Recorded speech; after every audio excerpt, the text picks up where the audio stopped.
Good morning, ladies and gentlemen. Jive Sports once again. Your boy Zach and his wonderful co-host and good pal, the Sky Dog. Go ahead, Sky Dog. What's going on?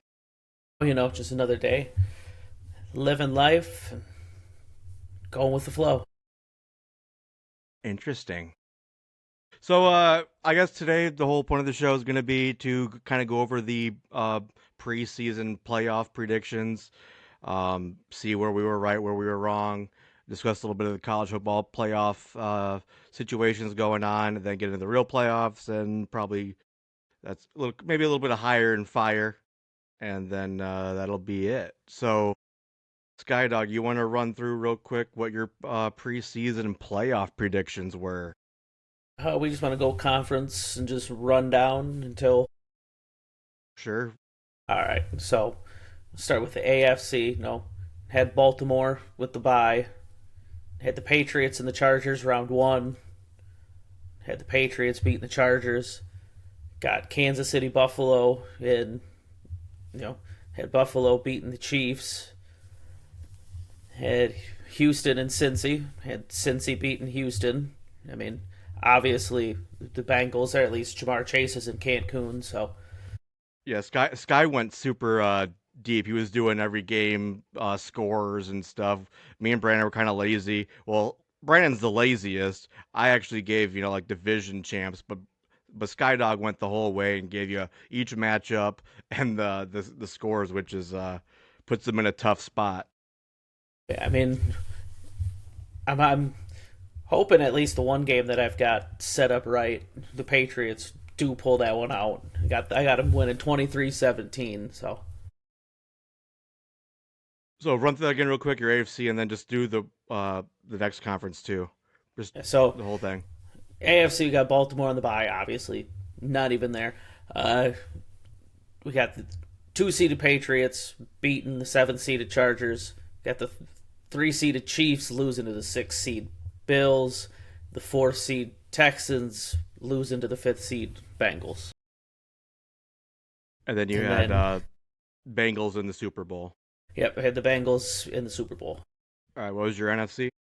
So NFC got the Eagles with the bye. Got the two-seeded Packers edging out the seventh-seed Washington Commanders.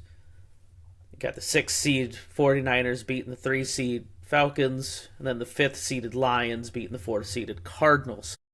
So, a little out of touch with the NFC, but at least got three of the seven teams right. What would you get for the AFC? The AFC I mean, like out of out of what? seven, Like, I think I got four out of the seven. Yeah, I got the Patriots, Chargers, Bills, Texans. Yeah, I got four out of the seven. and you had the Pack winning it, so that's still a possibility. It is still a Uh, possibility. Mine looked like I'm just going off memory here, but I had the Ravens winning it all, so I'm already out of that. I had Ravens, Bills. I had the Jaguars. I had the Chiefs. I think Broncos, Chargers, and I think that's I had seven. Bengals too. So Bengals, Ravens, Chiefs, Broncos, Chargers, and Bills. Did I say Bills? And So Jags. and Jags. So Yeah, that's the seven. one that I didn't get are the three I The didn't get Bengals. were I mean, Bengals, Chiefs, and Texans because I had because the Steelers got in, the Broncos got in, Texans got and the in. Texans got in. So I was 4 out of 7 on the AFC, and the NFC I went 6 out of 7 because the only one I got wrong was the Falcons. I had Eagles. I had Eagles the only one obviously because the NFC sucks. I had Bears winning with Pack as a wild card, and then I had the freaking Falcons who failed me, and then I had Seahawks winning, Rams and 49ers as wild cards. So I did well there. Fortunately, my Super Bowl picks out. Skylar's is still in, so I think I went 10 of 14, and he went 7 of 14. I should have done Brandon a little bit of a favor and got his, but I he'll have to defend himself later. How's that sound? Sounds better. So now that we figured out what we were stupid about, without any information, both took a couple little swings. I don't think anybody's going to fault us for having Bengals and Chiefs and Ravens in there. I think anybody would I have those. I mean, there's one team that definitely shouldn't have been in anybody's list, but I went for it. I believed, but Sometimes you just got to do that because eventually you're going to get one of those right. You're going to be the only one that knows. So now that we have that figured out, what actually happened was Broncos surprised the world with the number one seed. This weekend we have Steelers versus Texans. Um, I think that's at the Steelers because they won the yeah, division. yeah, in Pittsburgh. Bills at Jags, 3 versus 6, Yep. and Patriots versus Chargers, 2 versus 7. Skyler did nail the Patriots. He had them as a 2 seed, um, and winning that division outright over the fucking Bills, which shocked and amazed me and Brandon. How do you feel about this AFC wildcard weekend? Honestly, I'm ready for it. I like the matchups. I think the Texans and the Steelers will be interesting. Patriots and Chargers should be decent.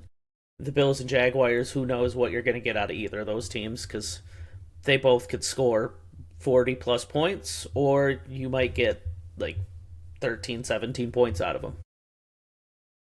That's true. So let's just, I guess we'll run down game by game and give what we think is going to happen. Um, what are your thoughts and opinions on Steelers Texans? We'll just run down the list. ESPN. I think Houston. I think Houston wins comfortably. I don't. I think the Texans defense is ready for this. I don't think Pittsburgh's got enough weapons. I don't think Ken Gainwell and Jalen Warren and Calvin Austin are going to surprise this defense that's been, holding almost everybody to low points. I'm I'm very on the fence about this because um, everyone knows that the Texans, my Texans, are the kind of the hottest team going into the playoffs. I think they've won 9 or 10 straight. Something like that. Yeah. So they have the longest win streak currently. And for me, I kind of feel like that means you're due. Things have been kind of going your way a little too much. Everybody, the few people that watch us regularly or whatever, the people I've interacted with on comment sections and stuff, I'm still not sold on CJ Stroud and that offense. I don't think they do much of anything really well on offense. They kind of got things going a little bit late, but they had a softer schedule towards the end, I think. Let me just double check that before someone says, you're a fucking idiot. Um, so, yeah. Colts last game of the year, Colts kind of gave them a little scare, even though they weren't really playing for anything. The Chargers game, obviously, is a tough game. To end the year, they had Cardinals, Raiders, Chargers, and Colts. They all won all four. The Chargers game's a tough game, and it was at LA. Pretty kind of, it's still kind of soft in my opinion, but A at the little same bit, time, but you win who is put in front of you. Uh, Before that, it was Chiefs, Colts, Bills, Titans. I mean, Titans and Colts were kind of bad. Beating the Bills was kind of a shock to me personally, so I got to give them their props for that. So I'm kind of on the fence about this, and because I'm on the fence, I kind of lean towards what team is at home and who can run the ball well. And I think I'm going to take the Steelers. I mean, it's not a bad shout. Right now, Steelers the have been. It's Monday, Monday night in Pittsburgh. They've been pretty hard to beat in that situation this year, so I wouldn't they've be been kind of hot surprised. too. I mean, they did get lucky in the Ravens game with the missed field goal. Call it what you want, but a win's a win. Houston is favored by 3, but I think I'm going to go Steelers. So we'll go to Jags Bills. Bills at Jags. Bills are minus 1.5 point favorite. More disrespect. Thoughts? I think I gotta go Jacksonville. I Bills defense has been kind of rough this year, and It has. the Jags offense. I mean, they can pass all over you. They can run all over you. You never, Travis Etienne's the type of home run hitting running back. He's just got to find a seam and he's gone. They've been using, they've got Bashal Tootin that can get in there. They've got LaQuinn Allen that could get in there for a little bit. It's just there's a lot of weapons on this Jags offense, and you don't know where the ball's going to go or who's going to break a good chunk play. Trevor Lawrence is he hasn't been phenomenal, but at the same time, I he think he hasn't has. cost him anything. So you may you. I know I'm never going to surprise you with any stats. You're a fucking sicko. But since the beginning of November, 11-2, they've been 1, 2, 3, 4, 5, 6, 7, 8, 9-1. Their one loss coming against the Texans. Um, and over the last 7 weeks, Trevor Lawrence, 15 passing touchdowns, one interception. Also adding, it looks like four more on the ground. So 19 touchdowns to one interception over the last 7 games. They've been rolling as well. They've won eight straight. Yeah, eight straight. Yeah, and I'm Um, looking at the defenses on that stretch. I mean, yeah, I mean to be fair, the only you good got team there is you got probably the the the Raiders. the Denver Broncos. Denver and Well, Houston, well, they lost that game, so I was they counting. lost. So yeah, Yeah, you got uh, the Raiders, Cardinals, Titans, Colts twice, the Jets. Oh, the Titans yeah, twice. very Yeah, I very mean, soft. So if I'm being fair, I said that the Texans' schedule was kind of soft towards the end. There's no doubt about it that the Jags' schedule is equally, if not more, soft. But they're playing phenomenal right now. Over that stretch, I mean, over the last 6 weeks, 36, 48, 34, 23, 41. So they've scored 34 or more 5 of the last 6 games. They've been putting it on people. So I think that means something, and I'm also going to take the Jags. it it does it does mean something, but at the same time, I'm not gonna read too far into it. I think Buffalo's just way too reliant on Josh Allen carrying the entire team. Absolutely. For me, I'm not. I talked about Nick Wright and stuff, and I know you're not the biggest fan. No, Um, not generally.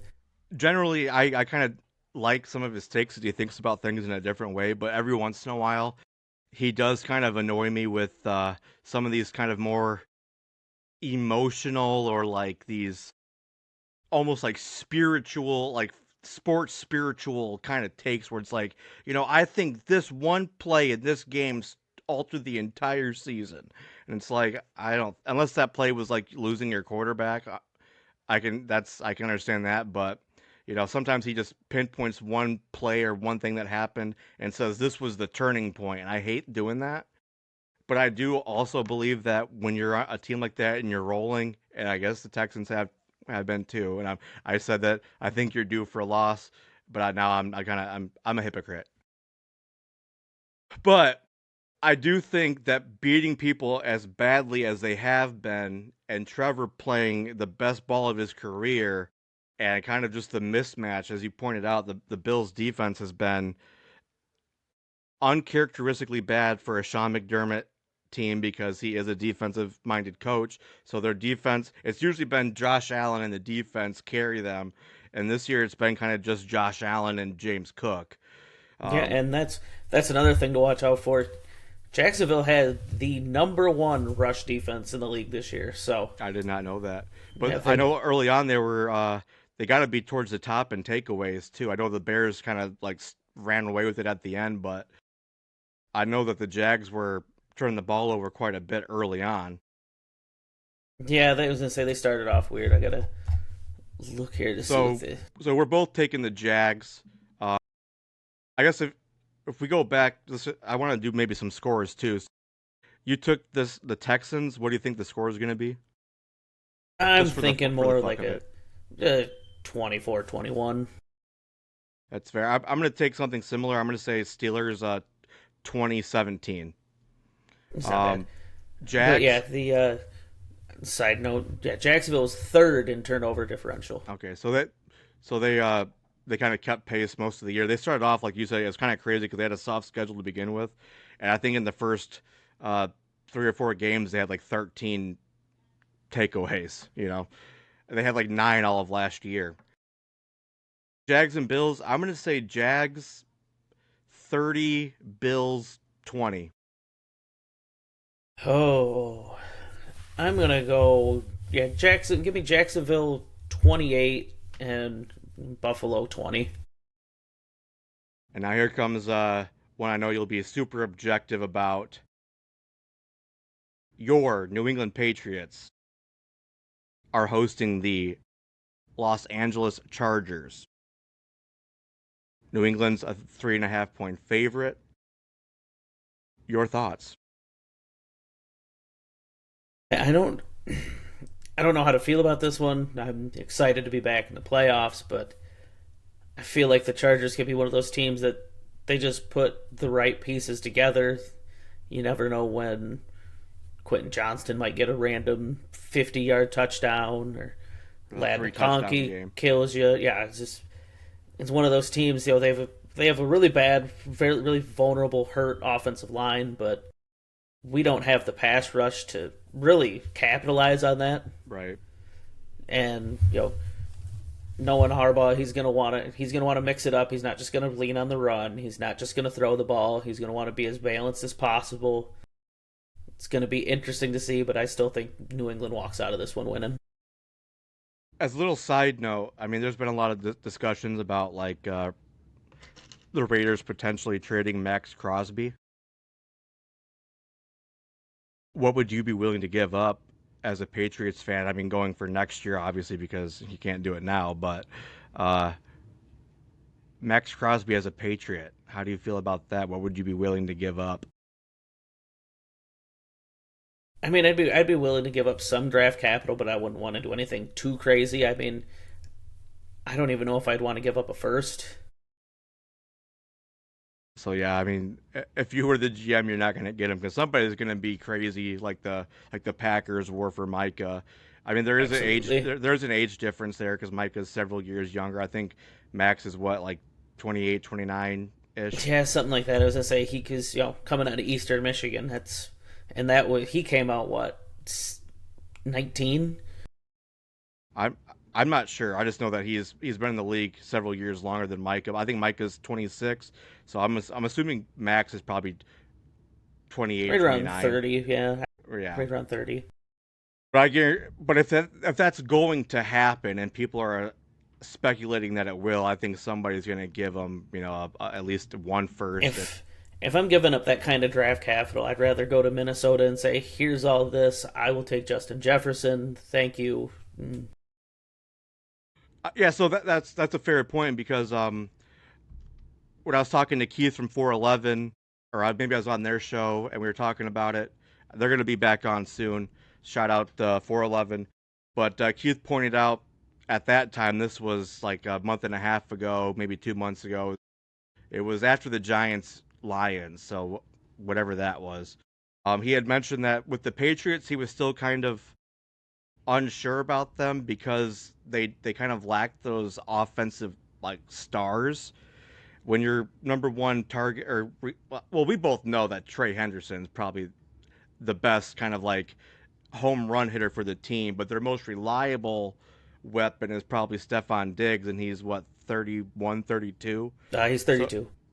when that's your best receiver, I you're mean, you're he's kind of first 1,000 behind yard receiver in the that we've had arsenal since in the Julian arms race Edelman. I there. mean, Yeah, I mean, so you're saying Patriots? What do you think the score is going to be? I'm thinking along the like 27 to give me New England with 30. Give me the Chargers 26. This is another game that man, flip a coin.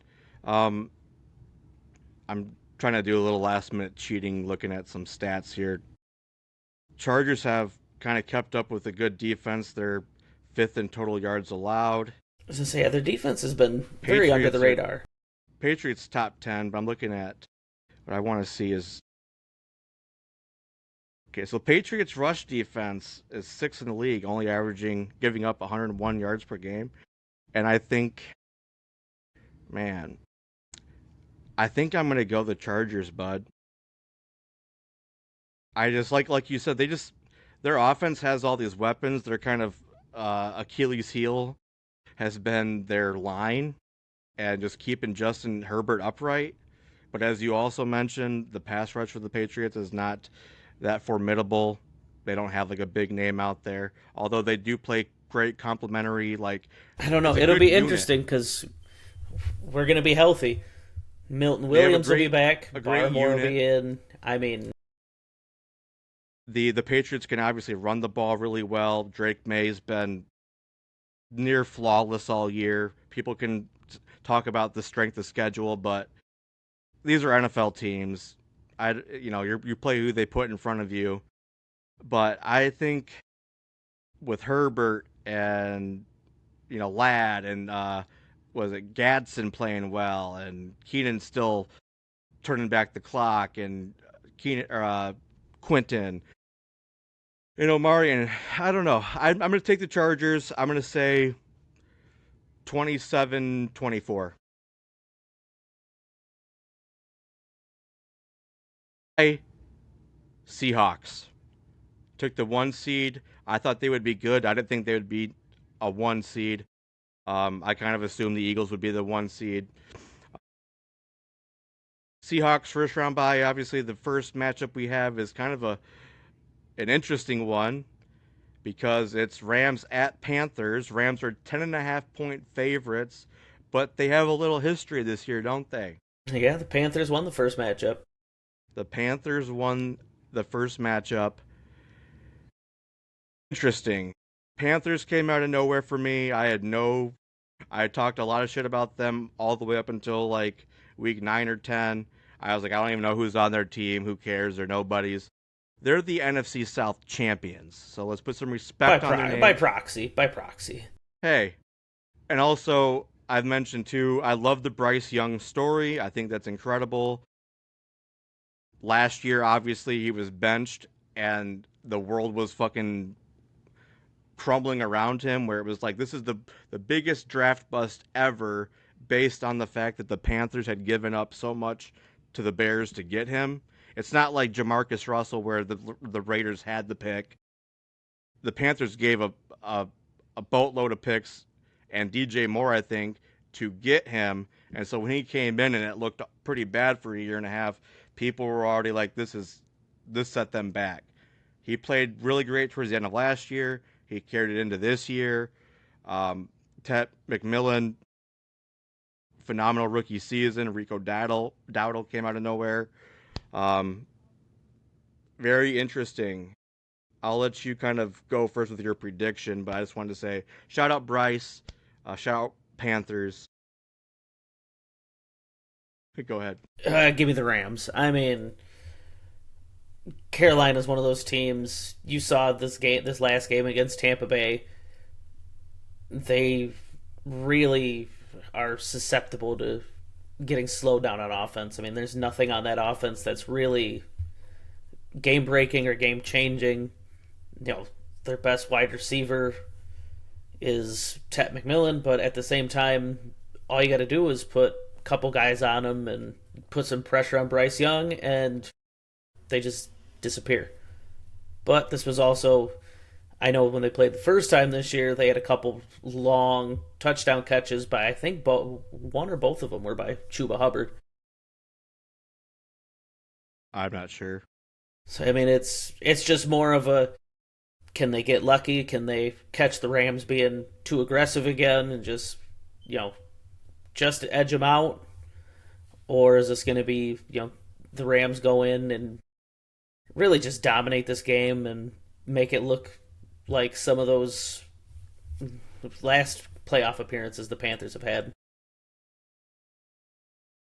So yeah, I mean, I've been using kind of the little of an analogy over the last couple weeks with guys like Fernando Mendoza. This isn't a Disney movie, okay? There's no football playing golden retriever that's gonna come save them. There's no angels in the outfield. The Rams are just gonna punch them in the fucking mouth early and often. Unfortunately, it's a really cute story. It's a very cute story, Carolina, but the Rams are just loaded all over the field. I was just looking. The Panthers are bottom half of the league in like every significant category: defense, offense. They're -2 turnover differential.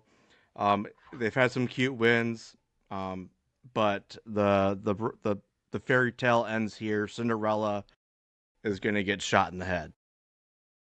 Yeah, I mean, I don't even really expect this to be close. No, I'd be closer to that 10.5 spread than anything. I I think it's going to be like a 20-point win. I could see it being like 30-10.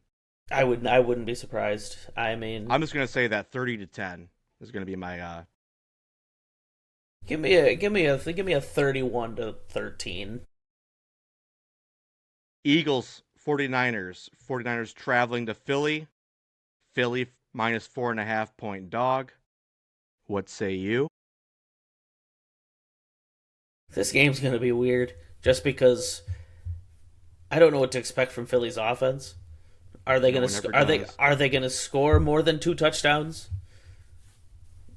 Is the I assume I'm gonna give San Francisco at least 20 points in this game. So it's really gonna come down to, can the Eagles catch a little bit of what they had last year, where they just comfortably put up you know 25 to 28 points a game and let their defense do what it does best and stop teams?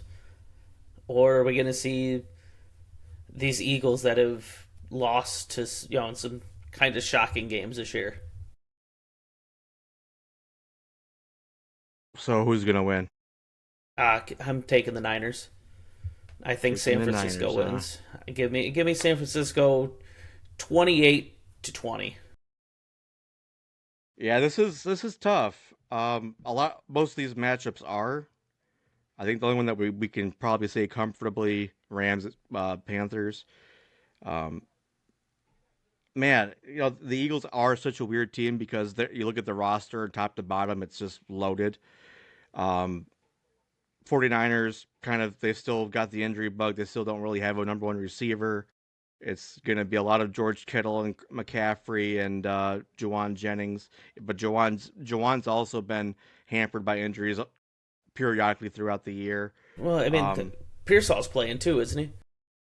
yeah, but is he a real number one right now? I mean, he's every. I I wouldn't be surprised if you see little flash from Slick Rick. I mean, I would love to see it having him on my fantasy team and all that going into next year because this was a rough year. They never really told us anything. Every week it was like, we're going to see how he feels this week, and then he was gone for 5 weeks. And then he came back and he kind of like re-aggravated the hamstring or whatever knee I think and it was I whatever. think it was a sprained MCL.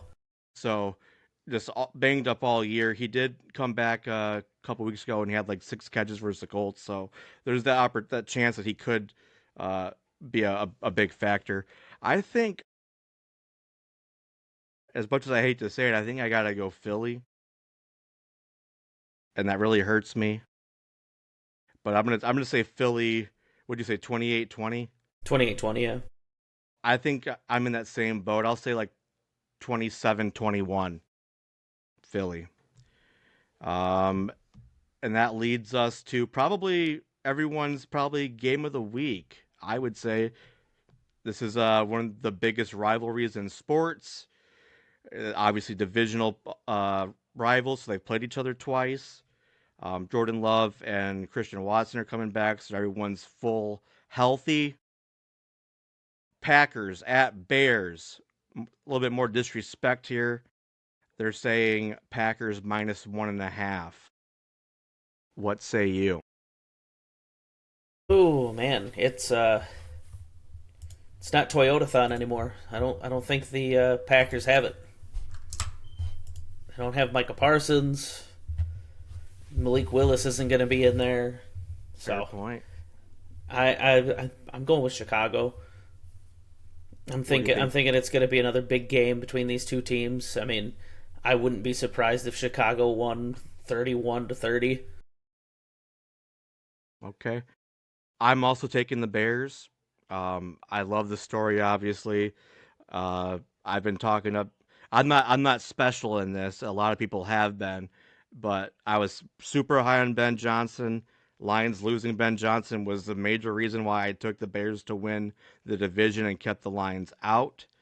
Uh, Caleb Williams continues to get better and better. Out of nowhere, the Bears' run game has been lethal. Um, I mean, I'm it's not easy to sure, have one of these dominant run games when you have the best line in football. and you got that bulldog Kyle Manungai, your guy Kyle Manungai. And DeAndre Swift has looked pretty sharp. You Well, know, I mean, he's Ben Johnson finally, about halfway through the year, realized DeAndre Swift's best in space. A lot more outside runs, a lot more tosses, pitches, screen plays to Swift. and he's Stuff been to he's been healthy this year for the most part, which Yeah, I helps a mean, lot. that was one Um, concern I know the Lions had when they got rid of him a few years ago was he couldn't stay on the field, but last couple of seasons he's been, pretty good at staying on the field. and the other thing I'll say is, I'm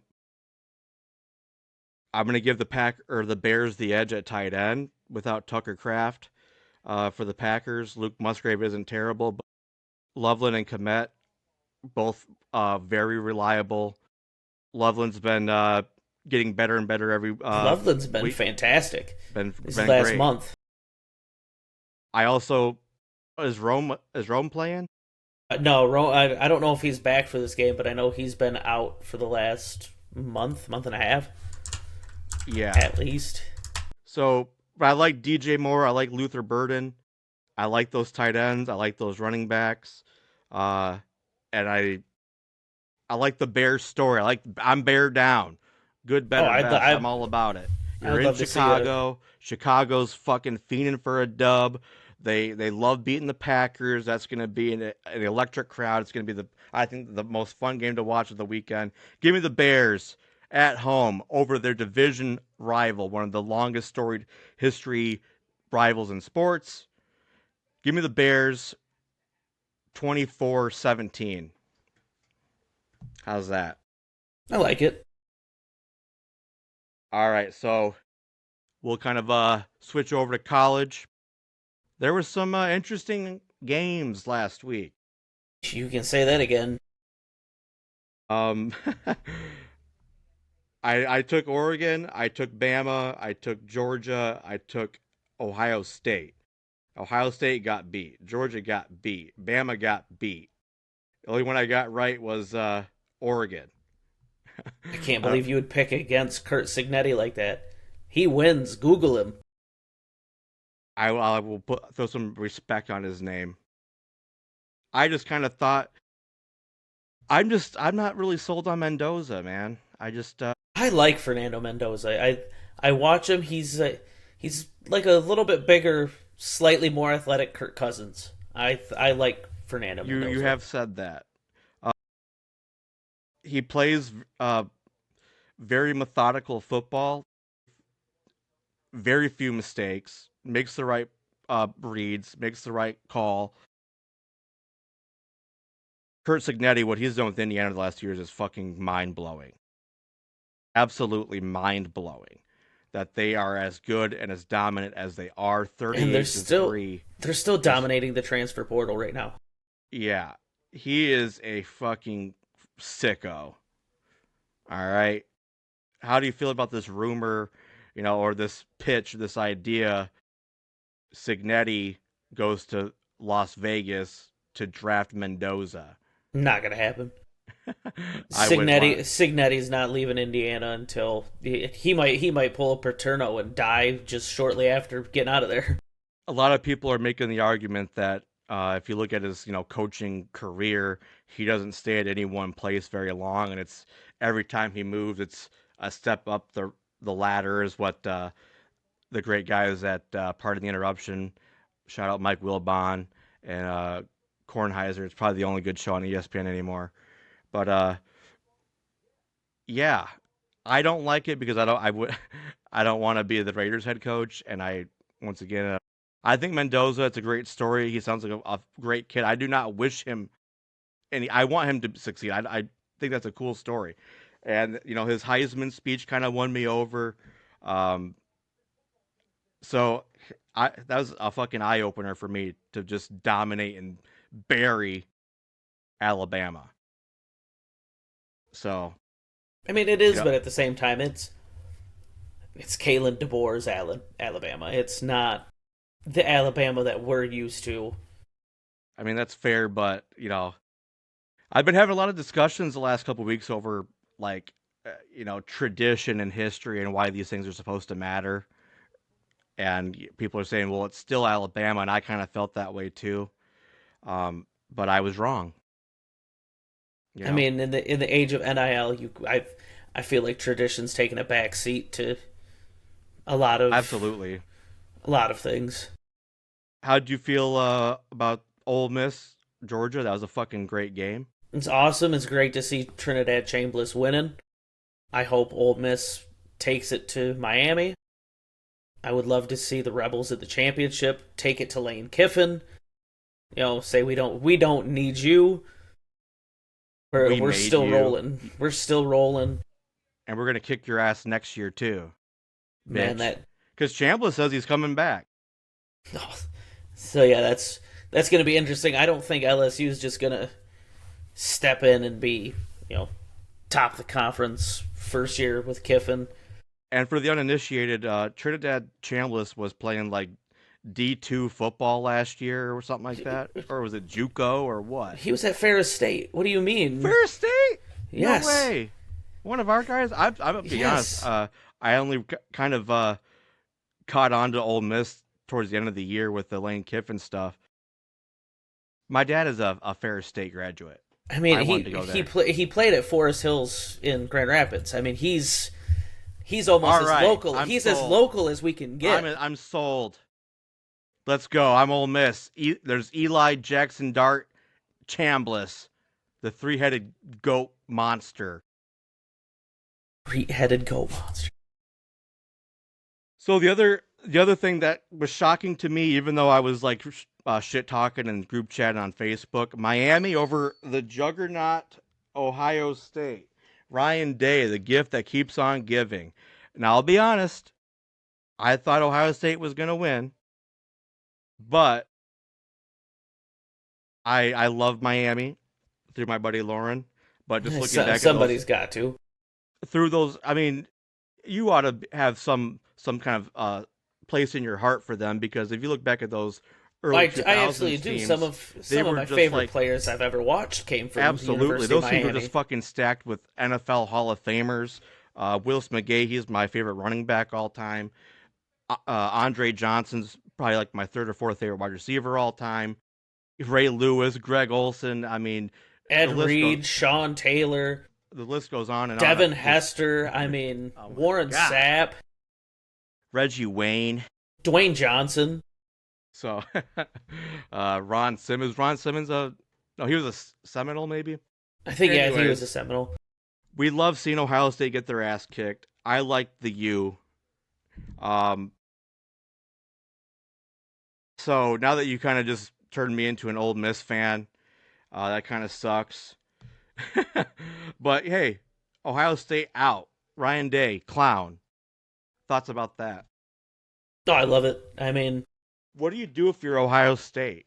I feel like I'm not trying to take credit for anything, but at the same time, I feel like Michigan did it once again. I feel like Ryan Day focused more on beating Michigan this year than the playoffs, and then as soon as the playoffs started, they got their teeth kicked in and they just couldn't get back up. Yeah, that Miami front seven was all over them. Julian Sane was running for his like just had no time. Um, they tried to force feed Jeremiah Smith at some point. Bo Jackson needs to change his name. Well, Uh, actually, Car- do you know what Bo Jackson's real name is? you tell me. His name is Lamar Jackson, Well, he but he can't goes have by either one of Bo. those.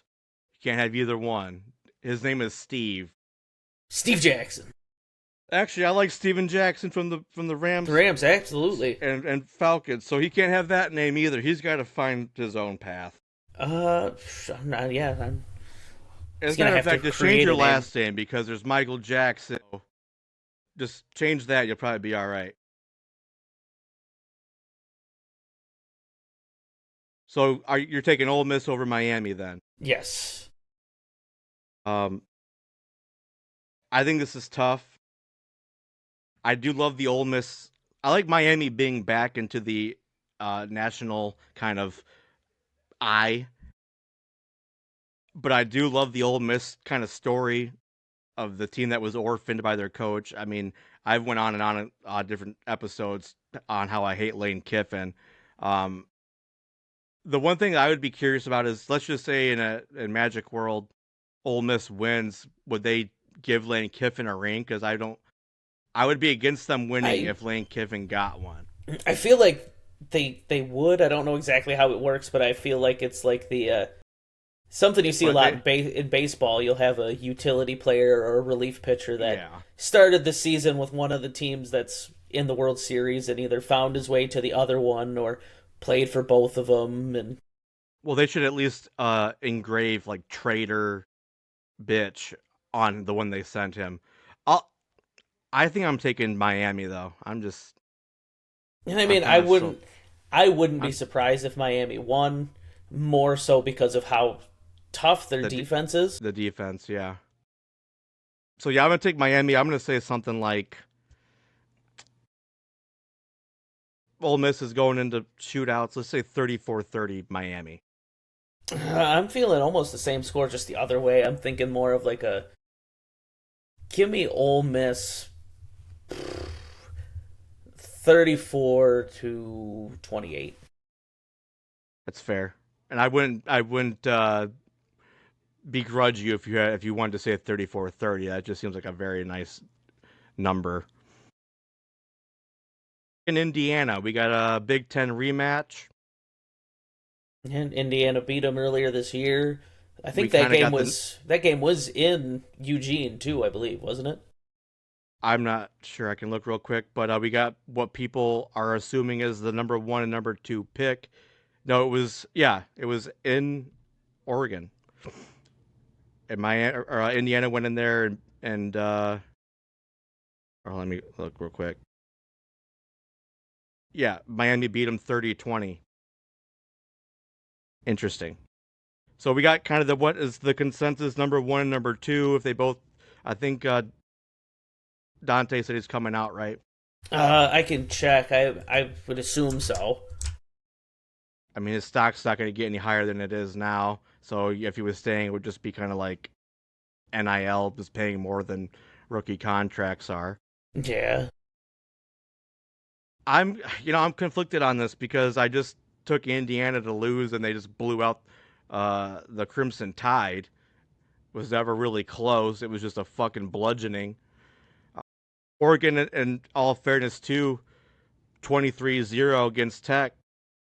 Yeah, That's but Texas Tech was, that team was riding on what their defense could bring them, and yeah.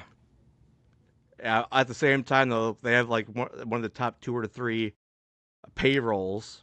They might I even mean, be oh number yeah, that one. they bought 90% of that Yeah, defense this last off season or whatever you want to call it. man. So, man, I know where dude, I'm going with this game. I want you to you pick you. this one first. Last night, I should do a little quick shout out. I was on the Sports Real podcast, December 30th, last Tuesday. Very entertaining show. I had a great time. There's one guy, Eric. Him and I kind of butt heads a little bit, but hopefully we can patch things over time. Got a little testy, and they did their live show last night, and I said I would take Oregon. I said it was gonna be Oregon, Miami, so I think I'll just stick with that. and I'll say Oregon wins 7-24. I mean, so we're almost similar mindsets. I'm going Oregon. I if I had Yeah, let's see yeah. if I had to rebrand where I lay my loyalty in college football, it would be in Eugene. I love this program. Dan Lanning is probably my favorite coach in football right now. He's fun. He is. You want to talk about a motivator? Defense first. You talked about Mendoza's. How methodical he is. How you know he takes care of the ball, puts the ball where it needs to go or where the opening is. Well, Oregon's got the type of defense to get to him and get him off his game. Sort of the almost the Giants against Tom Brady. We make him uncomfortable. We have him where we want him.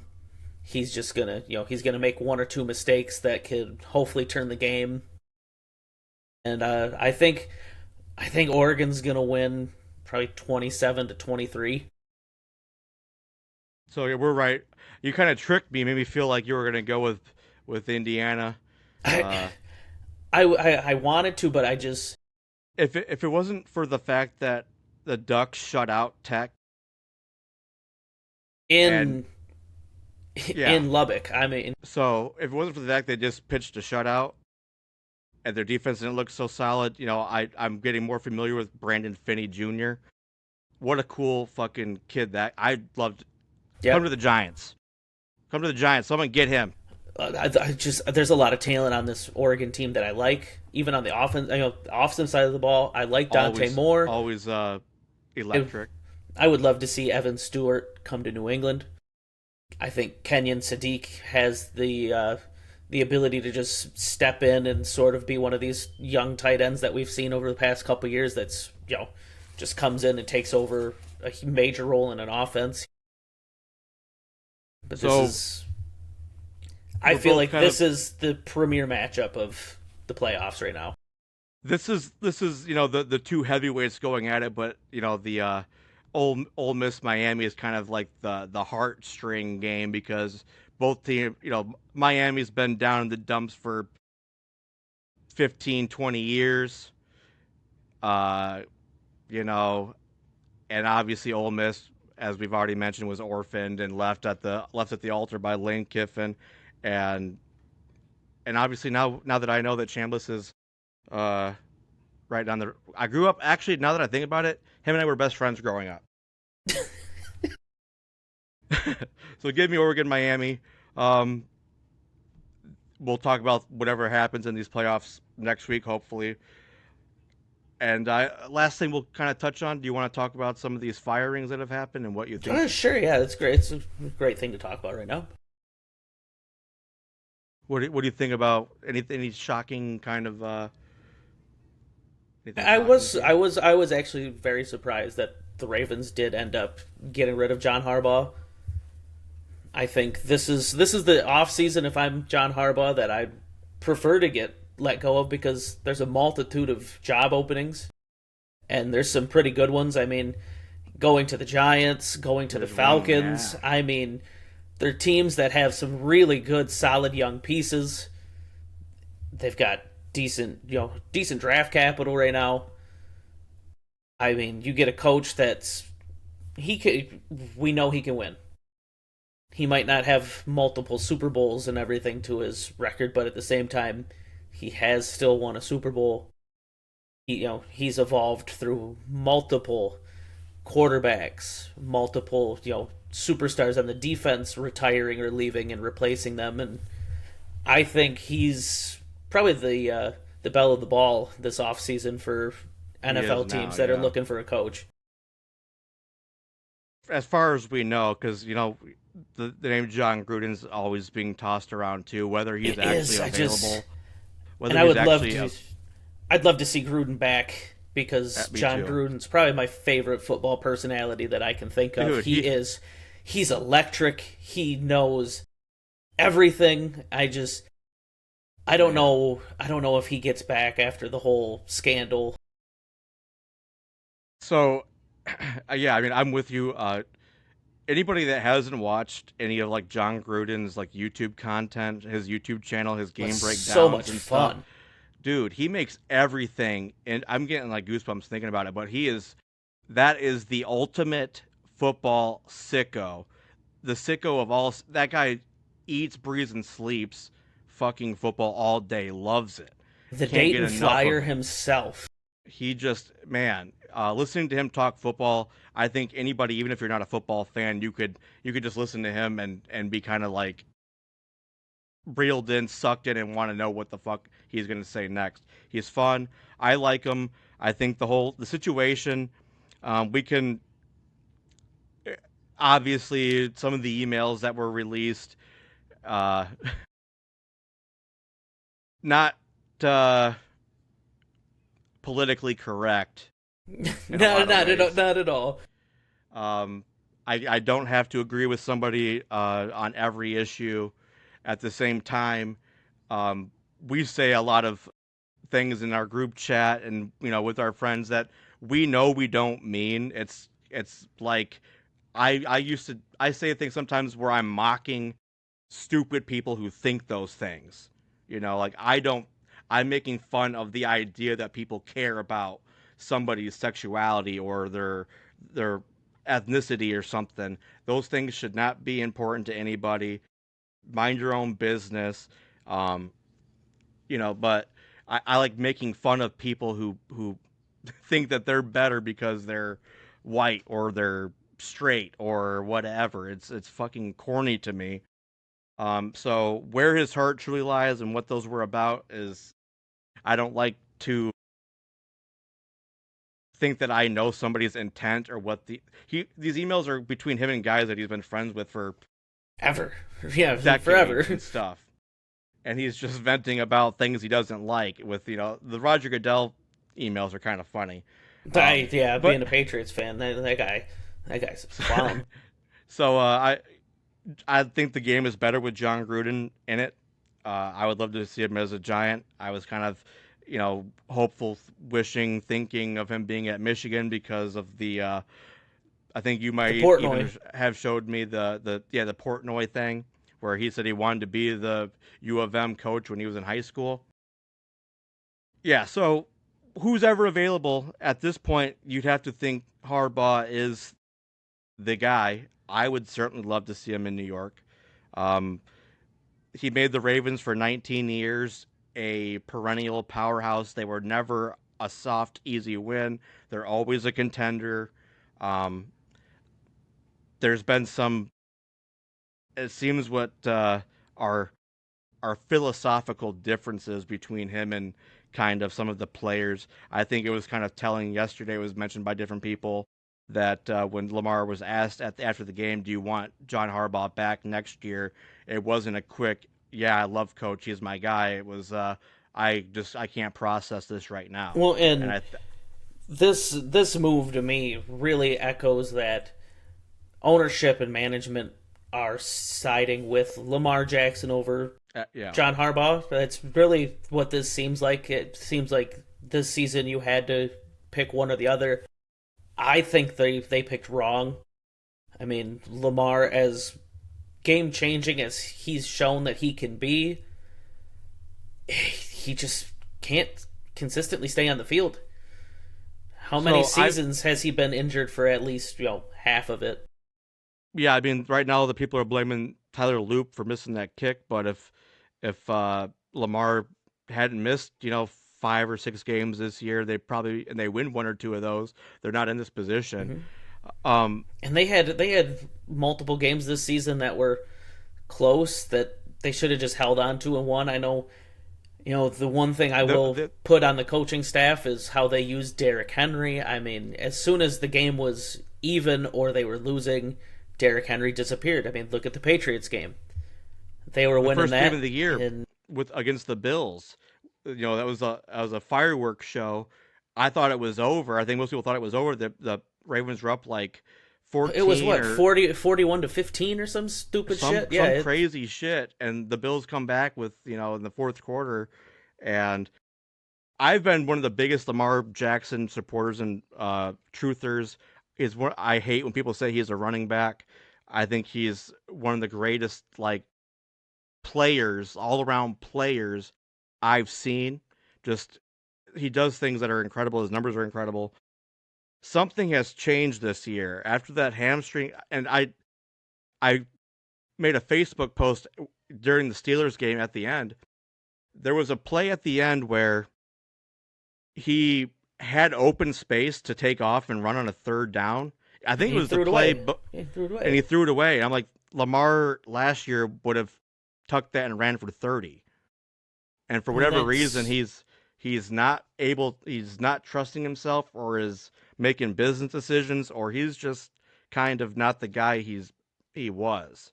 I And think that's he weird was to still say. hurt at that point. I've It's very strange because because I he was kind do of doing that like kind of before the hamstring injury and stuff, where it was like he wasn't taking off like he used to. So it could be lingering issues, and next year he comes back and he's 1,000 yard rusher.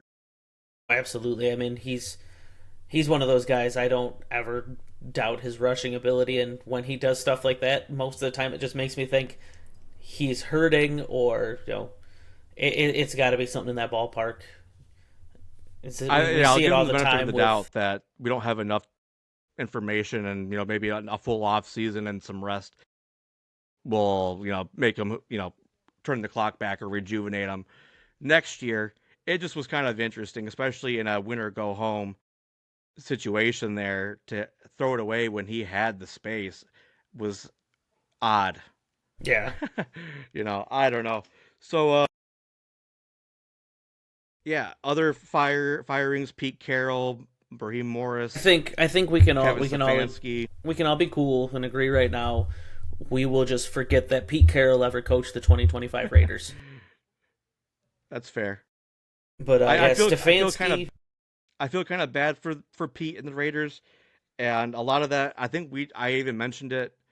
I always pat myself on the back, but when we were talking on that show with you, me and Brandon, where it was like the expectations for the Raiders were already kind of too high because they brought Geno in, and people were like, "Well, look at Geno's last couple years. He must be this all the time." And they draft Ginty, and they got Brock Bowers and Max Crosby, and I think people were already placing them as like a dark horse playoff team, and arguably like the toughest Just division in football. yeah, they never had it. I mean, you look at And did that you hear team; some of the they stuff have about Chip Kelly that was coming out, that he was like calling plays that aren't in weren't their even. playbook and Yep. stuff? Yeah. So that's not Pete Carroll. Chip Kelly's a joke, anyways. He is, yeah.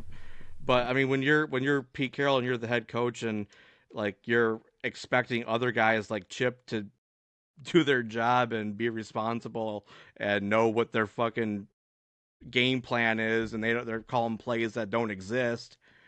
Yeah, I mean, how? Yeah, you And then can't Gino fight that. obviously was a great story, but maybe we kind of all like the story more than what was actually happening, because we're I finding don't know, out that the Hawks playing were a pretty behind good team. playing behind that offensive line and not having any defense. I mean, Yeah. So we can say that Pete Carroll he retired after that Super Bowl. he did. All right. Um, Another interesting one to me. How do you feel about Cliff Kingsbury? I mean, I'm indifferent about it. You know, I feel kind of bad he's for him. I never thought I would, but I kind of do. he's one. I mean, he'd be a fun offensive coordinator somewhere else, but at the same time, it's hard to blame what happened in that offense this year on him. I mean, Terry McLaurin was hurt most of the season. Debo was on and off the injured list. Eckler, what was it? His Achilles, his knee that he Yeah, he's blew up. probably done. Early in the season, Jaden Daniels was barely on the field this year. I mean, the offense was. It's hard to produce when most of your starters don't even play 60% of the season. And that's kind of like the part where I think he gets a bad rap because he took over. He became the head coach of Arizona 2019. They went 5-10-1. Second year, 8-8. Third year, 11-6. And each year with Kyler Murray, his numbers got better. Then he tears his ACL, and they went 4-13. But you saw if Kyler Murray's three best years that But got better year to year were under Cliff, and their records got better every year too. that you And got to then remember that 11-win season, they started off 7-0.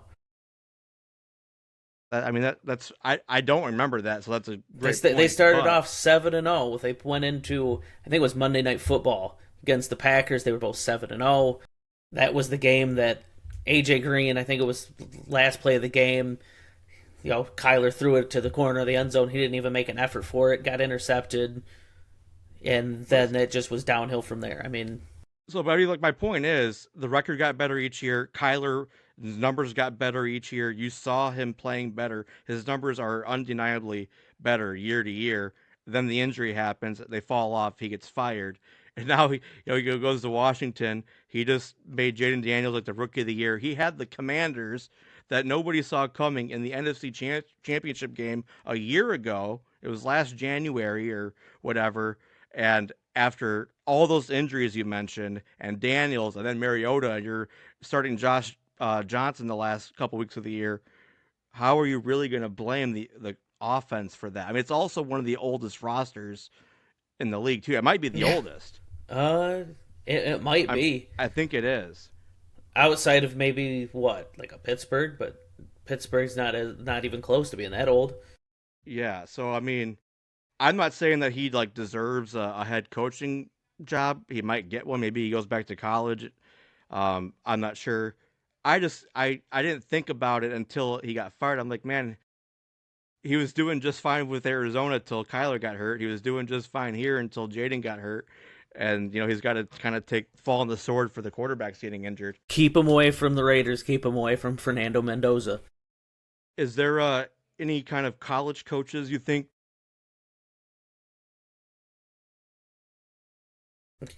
College coach wise, I don't know.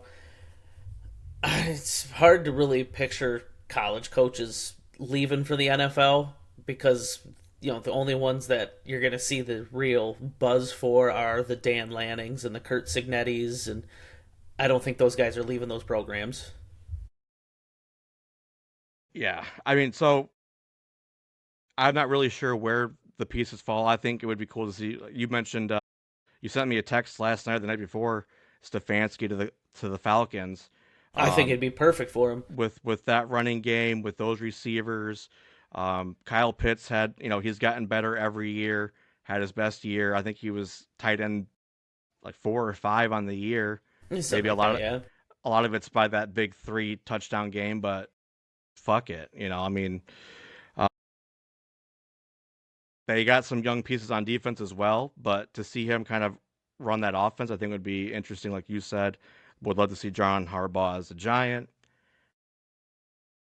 Not sure what I mean.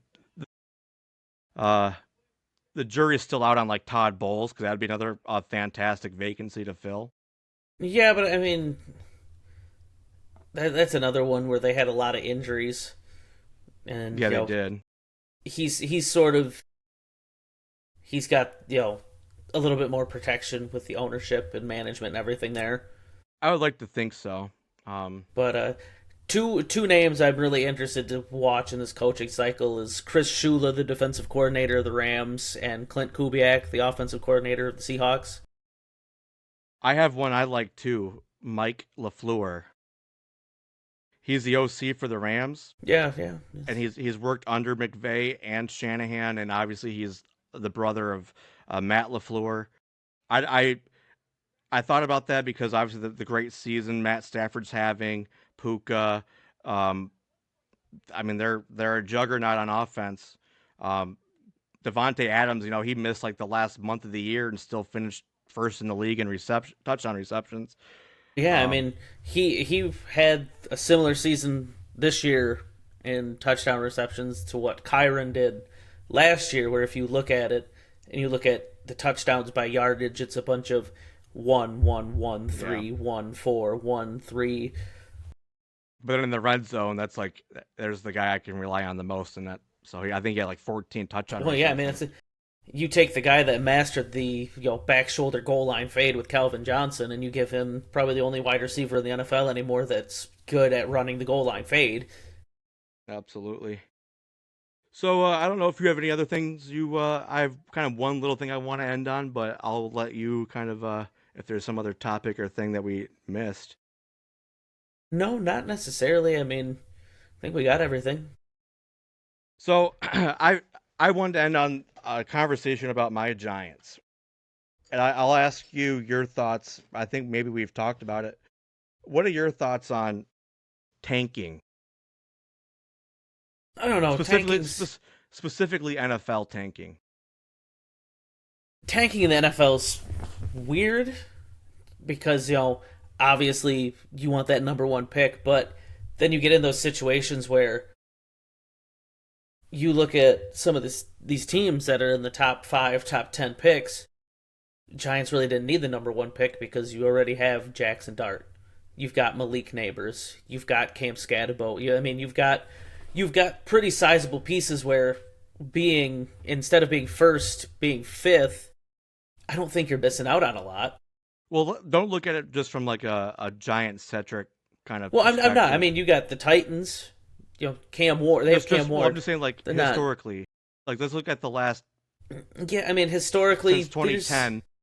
What are some? Just go ahead. I'll shut up. I'm cutting you off. it's because a lot of times you see the team that actually tries to get down there finishes with between like the second or fourth pick, and then the team that's first ends up trading out of the first pick for multiple first round picks and maybe a player or two, and then this team trades up. They think, oh, we got the guy, we got the projected number one quarterback in this class. We're gonna do, and then it just turns out to be a Bryce Young, or it turns out to be what was another one that happened. The Rams didn't trade up for Jared Goff. No, they had that pick, but it's just I feel like it's overblown a little bit But they because you also can didn't win with Jared Goff, right? they won a They got decent they were amount. better and they went to a Super Bowl. I'll give them They that. won a decent amount with Jared Goff until the Yeah, league figured out how to you know but he how was to get him also off his center.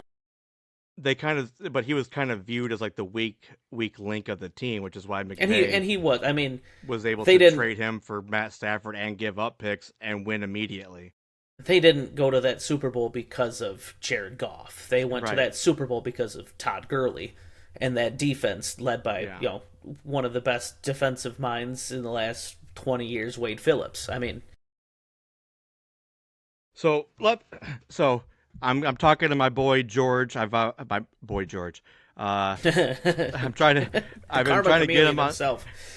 trying to get him on this pod or me go on their pod and have this debate because we're over this idea that the Giants he's been saying the Giants are a disgrace organization because the last couple of times they've been in the running for a top pick, that's when they decide to win.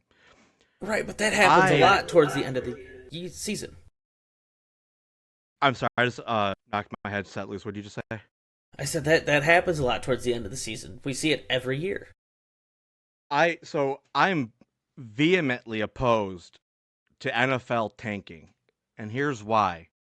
I don't see it ever really work. So Yeah, there's if we look at the top teams right now, I kind of just made a little list earlier. I was talking to my buddy Lauren. Um, the Rams, did they tank to be a top team this year? No. Did the Seahawks? No. Did the Bills? No. Did the Eagles? No. Did the Jags? You can kind of say that 5 years ago they did to get Trevor, but the Jags were kind of still a joke until they got the right coach. They did go to a playoffs, I think, his first or second year, but they were second, I think. and he did have the big win against the Chargers, but by and large, he's been viewed as a bust until Liam came in, um, and they're 13-4 or whatever they are, and we both think they're going to beat the Bills. That's coaching, and we're talking about 5 years after the tank. Did the Broncos tank? No, they actually paid most of Russell Wilson's salary, let him go, And uh, then drafted Bo Nix 11th and drafted Bo overall, and Nix. Did the Chiefs tank? No. Did the Steelers tank? No. Did the Patriots? They got the third pick with Drake May, but last year they were kind of bottom feeder a little bit. They got the right coach. They brought in a couple extra pieces through trading and Well, and drafting that's properly, and they're 12-5 team. my philosophy with tanking will always be the same as my philosophy with running a team. Everything comes down to coaching. Coaching Good and coaching, scouting. good coaching beats out high draft capital, all of that because the name of the game is motivating players, developing players, and getting them to fit your scheme. Putting You them do in the not right spot. you do not run a scheme around one person. You run people around one scheme. You have to have Absolutely. an identity. And time again, we find diamonds in the rough every year and mid round draft picks and stuff. So this idea that uh, the you need to get the George also said they could have traded that pick for a king's ransom. We once again, I'm not very. This is a very poor draft class, um, especially for quarterbacks. People can be high on Fernando Mendoza if they want. He to me, he doesn't do anything that's eye popping. He's not Joe Burrow. He's not Cam Newton. He's not Andrew Luck. So that was going to say, like, the one time that I thought tanking kind of worked would be if you go back to like the 2011 or 2012 Colts, and I mean, they yeah, but they still, didn't even tank then. I mean, well, they were Manning was starting out. they were starting. What was his name? Andrew Painter. I Yeah, mean, it Curtis was Painter, yeah, but they was suck Purdue for guy. luck. Anyways, who cares? But so if tanking worked, wouldn't we have seen like the Lions, Browns, or Jets in the Super Bowl? Because they seem to always Hmm. the Lions are the closest have turned things around. I'll give them some credit, and they did not do it But by that was a tanking. culture thing. That was a They made a Dan great Campbell and Brad Holmes and coaching, and they made a great trade, and they capitalized on some of those picks later. But they moved up to get Gibbs, and they moved up to get Campbell. I think drafted technically they St. moved Brown. I think in the second round, right, second or they third moved round. back to get Gibbs. I thought they moved up to get Gibbs and No, they traded back. back to get Gibbs because what they did was the Cardinals traded up to draft Paris Johnson Jr. The Lions went back to 12 and got Gibbs. So yes, whatever that was, I believe you and your sicko memory and stuff. But they've done well drafting. Like I said, I think St. Brown was second or third round. Fourth, Um, fourth. Okay, wow. even Okay, better. Fourth round. even better. Some of the guys they've so teams are not tanking and turning things around. They're getting their guys that they and I think we got a guy with Dart, we got Scat, we got Andrew Thomas, you got Malik Neighbors, you got Theo Johnson, you got Abdul Tibbs, Brian Burns, you got all the pieces there. It's up to the scouts and the coaches to go find the guys that are going to fit. So we need to get the coach, and I don't know who is going to give up a ton of pieces to get Mendoza. Nobody, because even if the Giants had the first pick, you know who would have had the second pick? Raiders, Vegas.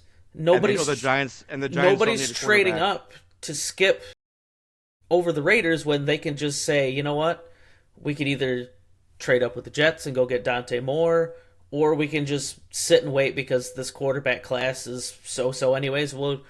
We might just take a loss on Absolutely. this one instead of